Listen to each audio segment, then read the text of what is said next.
See, Ukraine is my Ukraine, okay. What right? the hell? Is it? This is pitiful. Honestly pitiful. How are today's students so lacking in the common knowledge of what flags belong to which nations? Moxxie, are you seeing this? This is incredible. In a bad way. No input? Yeah, I should have expected that. I guess this is a foreign concept to you specifically. Salutations, Homo sapiens. As we can see here, it's pretty embarrassing how many people just simply don't know flags. I mean, come on now. Everyone knows that this is the flag of Germany, this is the flag of South Africa, esta es la bandera de Puerto Rico, y... I don't know about this one. This one, I think it's fake. If some were to actually live here, yikes. But alas, today let us take a look at the flags of the world. We are all from some piece of land, whether it be as broad of a region as our continent, or as specific of a region as our town, all of us can be traced back to somewhere. I'd like to zero in on countries today, because they're debatably the most important types of regions of the world. Every country, whether recognized officially or not, has a wide variety of symbols that are used for recognition, and it's undeniable that a flag is one of the most immediately recognizable of these symbols. This is, for instance, the flag of the United States of America, which you should probably be able to identify even if you're one of the students in those videos. How many stars are in the US flag? 50. 50? Okay. That's the only question you guys got right. To put it simply, a flag is a banner which displays colors and symbols, all tending to represent some sort of ideals that the country holds at utmost importance. Many Homo sapiens will take their country's flag for granted, but just as many others will cherish their flag and wave it around at any given opportunity. Unfortunately, banner literacy, as we'll call it for now, seems to be lacking for the generation which even I am a member of. I don't believe that I will be able to resolve such a predicament myself, but I do believe I can at least showcase the beauty of flags as a concept and perhaps share some of my personal favorites. This is where I normally provide a somewhat detailed history of the concept at hand, but when it comes to flags, it's a bit difficult to truly pinpoint the origin. 0-0 on the Cartesian plane, so to speak. Flags have existed for literally thousands of years, being first invented by the ancient Chinese as far as I'm aware. These banners have served countless purposes over the years, representing a large variety of ideas depending on who chooses to color it in. There are likely thousands upon thousands of flags currently in use, and even more that have since been phased out over the course of history. But the kind that I would like to zero in on today is, of course, the national flag. This is the type that you will likely see the most often. I'm sure you can go outside, walk to a nearby school or post office in your country, and see one of these national flags waving about in the wind. That is if you actually care enough to go outside. As some like to put it, touch grass. However, and well, this is just my humble opinion, what need is there to touch grass when you can instead simply just touch your keyboard? Again with the miscontextualizations? I believe that you might need to touch some grass of your own.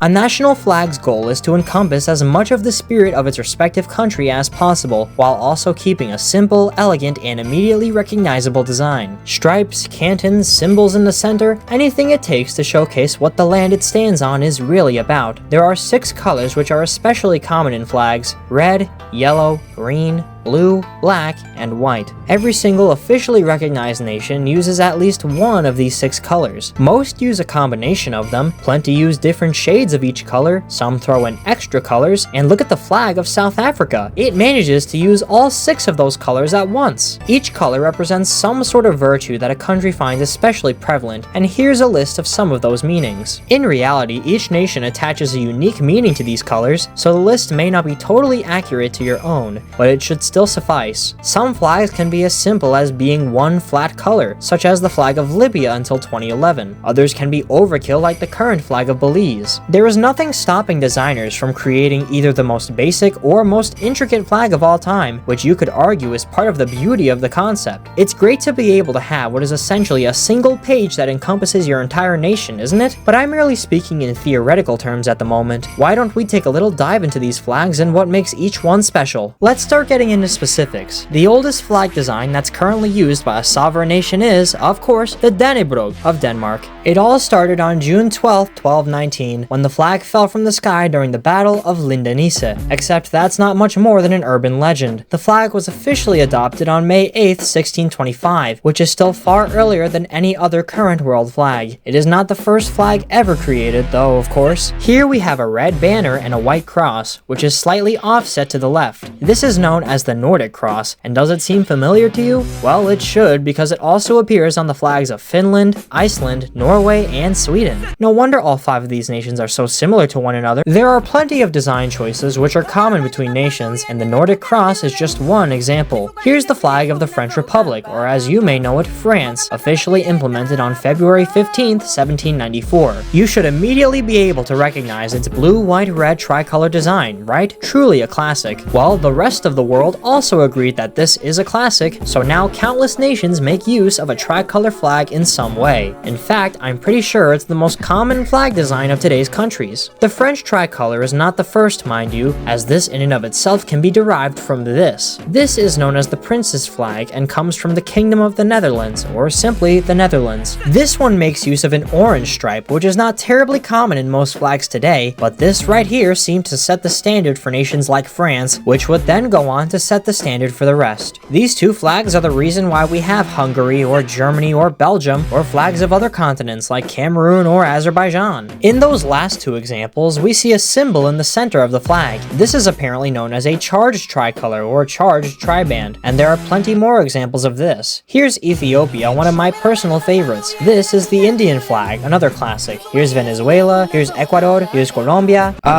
Wait, how come all 3 of those were so similar, as if they were all one entity at some point? Well, that's because, yes, they were. Gran Colombia was a nation that used to exist from 1819 to 1831, and this encompassed all 3 of those nations, as well as modern-day Panama. Panama has a unique flag today, but those other 3 have adopted slight variations of the original Gran Colombia flag. Isn't that lovely? That's not the only example either. See these flags? They also look incredibly similar. Enter la República Federal de Centroamérica, or the Federal Republic of Central America. This one didn't last too long either, but once it split into the current nations of El Salvador, Nicaragua, Honduras, and Guatemala, all 4 of those kept the original flag alive. Costa Rica was also part of this big nation, but it has since donned a fresh new flag. But there was also a 6th part, the state of Los Altos, which doesn't even exist anymore.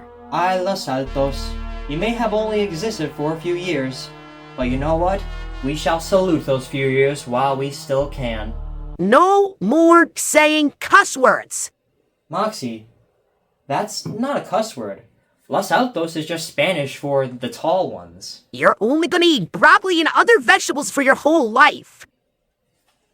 Okay. Plenty of flags have stars, plenty of others have stripes. A couple have both at once, because why not? Wait, that's not the flag of the United States, that's the flag of the Republic of Liberia. Who knew? This in the corner is known as the flag's canton, and plenty of nations like to utilize it. Let's rewind. Here's the canton for the Greek flag, a canton for Togo's flag, and here's a new example, the People's Republic of China. Here's another new example, the Republic of China. Wait, what?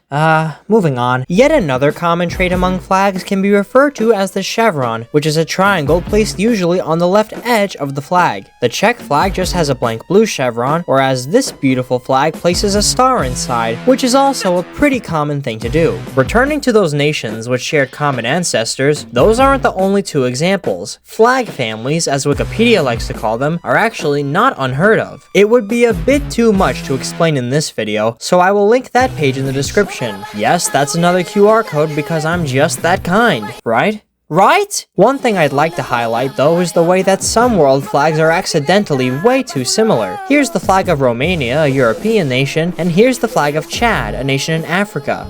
What's going on here? Those are the same flags. It's just like how Cherry Bomb is just...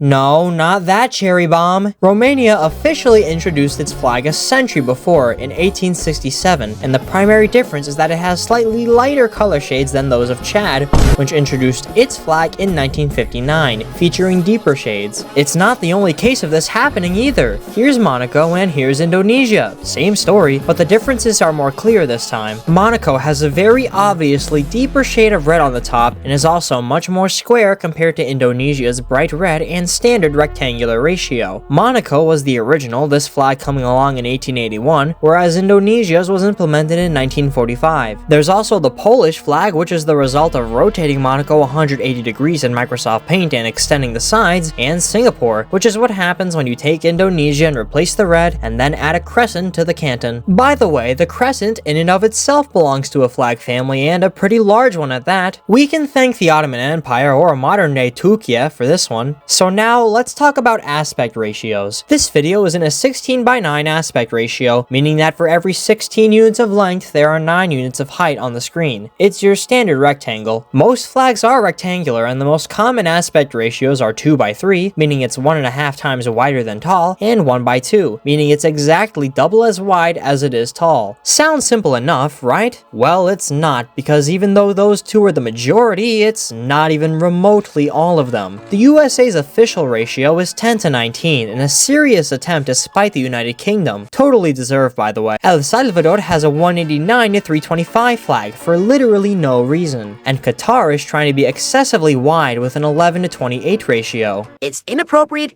Seriously? First the audience misunderstands my statements and now you do too? Cut me a break! Hey guys, this is Moxxie from Hello. Shh! I'm not going to throw you because you have been through way too much, but please, just be quiet.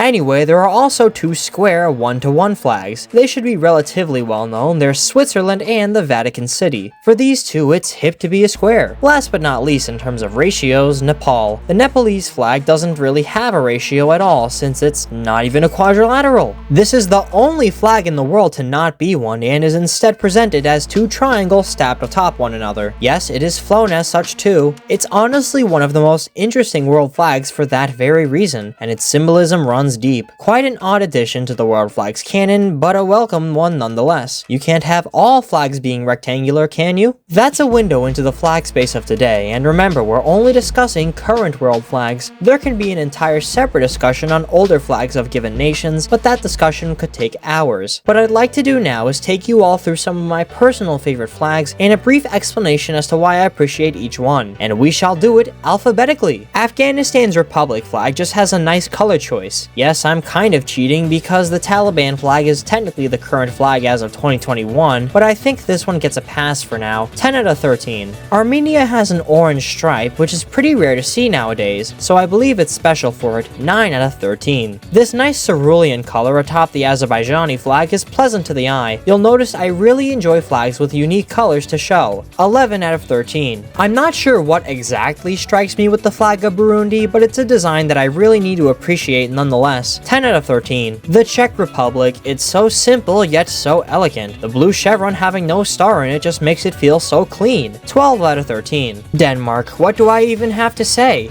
This is the OG, as some may put it. It is old, but it's gold. We respect you, Dannebrog. 12 out of 13. Egypt, this one's a classic. Simple color choice, yet I really appreciate the eagle in the center. 11 out of 13. Ethiopia, another classic. The only nation in Africa to truly resist colonization, and its flag makes sure you know that fact. 12 out of 13. France, come on now. The greatest tricolor of all time, you could argue. I fancy myself a croissant, that's for sure. 12 out of 13. Ghana, same story as Egypt. Simple color choice, yet it just works. 11 out of 13. It just works. Same thing with the Indian flag, honestly, but special props for this wheel. Also an 11 out of 13. Jamaica gets a special note for not having red, white, or blue in its flag, making it the only flag to achieve such a milestone today. Well done, Jamaicans. 10 out of 13. Japan and the Hitomaru. It's so damn simple, yet it represents the very thing that the country is named after, the sun. To make a singular dot a good flag is a bit unorthodox, but Japan gets it done. I prefer it over the flags of Bangladesh and Palau. 10 out of 13. Libya's flag now out that it isn't just green is another favorite. One of the greatest flag changes of all time, but I mean, that's a given. 11 out of 13. Your flag used to be one color, even if that meant something, just...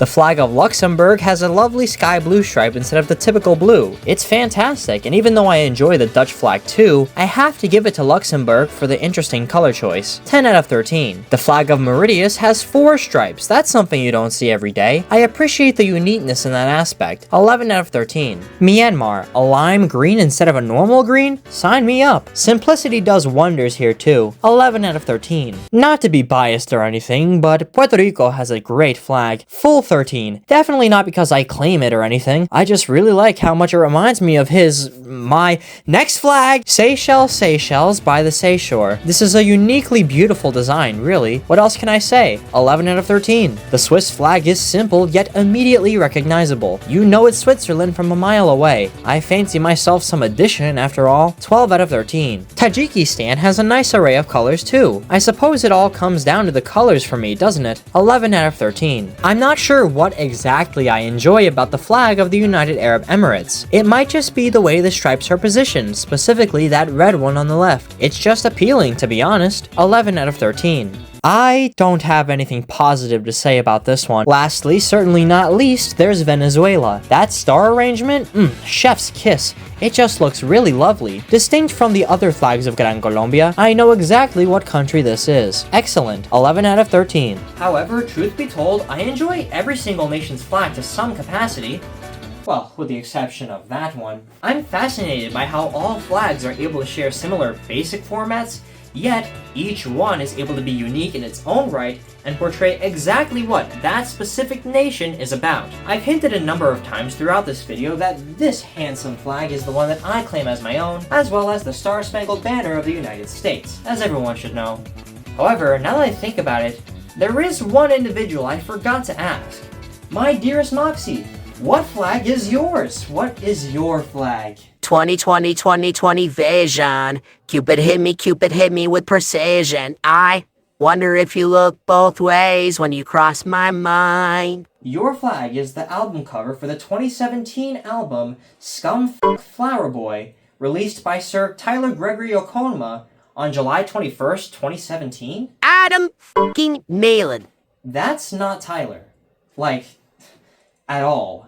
The fact that not many Homo sapiens can recognize the flags of the world today is honestly very unfortunate, and while banner literacy is not something that's totally necessary, it would be nice if elementary or middle school history teachers could dedicate at least 1 or 2 lessons to the concept. Flags are an incredibly important part of culture, and we should all learn what flags can represent and how significant they can be to the common individual. Watching all of these young sirs and madams fail to identify even the most basic flags hurts, as someone who can name one in a matter of 2 seconds. This video was made with the help of various other resources which shared valuable flag information, and I shall link those resources in the description for your own viewing pleasure, as they assisted my own thoughts quite a bit. My goal today was to recuperate interest in flags and also highlight some of the ones I enjoy looking at the most, and I do hope that I have educated and or entertained you in the process. Now, go out and salute the banner which waves closest to you. Enjoy yourselves!